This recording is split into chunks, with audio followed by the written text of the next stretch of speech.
introduce, when I say your name, please put your hand up. Kirralee Baker, Sally Gillespie, Andy Leigh, Jonathan Marshall, Dale Radford, Charlotte Robinson, and Leanne Thompson. Now, I'll start by asking Kirralee the first question. Kirralee, I'd like for you to tell us about your artistic practice, the art in your science or the art in your world, and how it relates to climate change or other aspects of science, and also talk to us about some of the outcomes of that, of your artistic practice, both in your science and your art. So I'm a practicing research scientist, which is otherwise known as a PhD candidate. And the science I do involves the role adaptation plays in marine phytoplankton and how they're going to handle climate change and what this might mean for the future of ocean function and whether or not it'll change at all. So there's a lot of creativity, I think, involved in science, and I probably didn't really realise that until Lisa and I have been chatting for the last 2 years, and we've had many conversations about how much creative stuff I actually do in the science process. So I suppose back in high school, I was told to boil water and do stuff with boiling water, and that's kind of boring. But when you start doing research science, it's about working out how to boil water, which might seem like an easy thing. Let's just work out how marine phytoplankton adapt to change. Yeah, cool, that's an easy question. It's not really easy.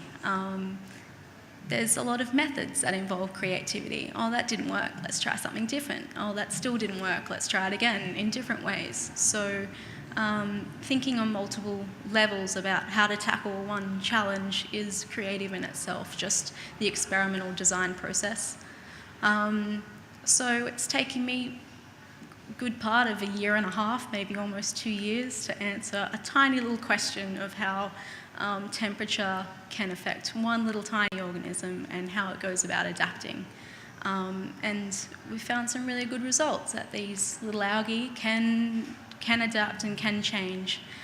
So now I'm working out how to do that with different types of algae and different types of changes, and that's even more of a complex creative process, I suppose. Kirralee, can you tell us something about what the collaboration with Lisa has meant to you? And more broadly about the collaboration with artists. How has that influenced either your work or the way you appreciate science or the arts?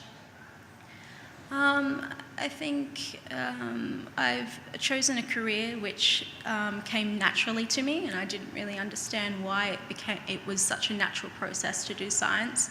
And my conversations with Lisa and other artists have actually made me analyse my own process of how I go about things. I didn't really see it as a stepwise process, but conversations with different types of artists who are experienced in different types of forming art have, made me think of my science as a piece of art, the process that goes towards producing a piece and the method itself. Yeah. I'd like to pick up on two points you made there. Firstly, it was something that came naturally to you, your science, but also you mentioned about things you did in high school. And one of the conversations we had earlier was about the differences between art and science in high school, and about how often students are forced to choose either one path or the other for either the fear that they're not entirely incompatible, or that one is an easier pathway compared to the other. Does anyone else have any experiences of that, about being pigeonholed at a very early stage into the artistic or science pathway? Yeah. It's been a while since I went to high school, but in the in the early to mid 90s, it was seen that you were humanities or you were maths and science, and never the twain shall meet. And it really came down to did you want a higher TER as well? If you did humanities, then you won't get a high TER, and so it made everyone very nervous to pick humanities, which is so I ended up mixing. I ended up doing biology and art, and I'm actually a practicing artist now. But I'm thankful that I actually took the time to actually really think about those things way back then, because I did do maths for year 12 and I did do biology, and now I actually appreciate that because I do.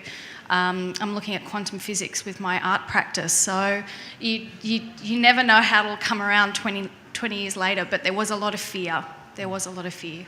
Great, thank you. One of the challenges that we as science educators face is trying to instill the whole creative process amongst our students, to think that science is more than just following the 7 or 8 steps of the scientific method. There's a whole lot of creativity that goes into each one of those steps about solving those problems. And I think Kirralee alluded to the amount of work she had to go through over a period of time to come to a very simple result at the end of 1 year. The pigment in the phytoplankton is opposite in the colour wheel, if you like, to the surrounding water. For example, in blue depths of the ocean, the pigment is orange. Yeah, it is opposite because they're reflecting everything else that they don't want, and they're absorbing what they do want, and that makes them that colour. Yeah. And there's a beautiful pattern in that there interests us.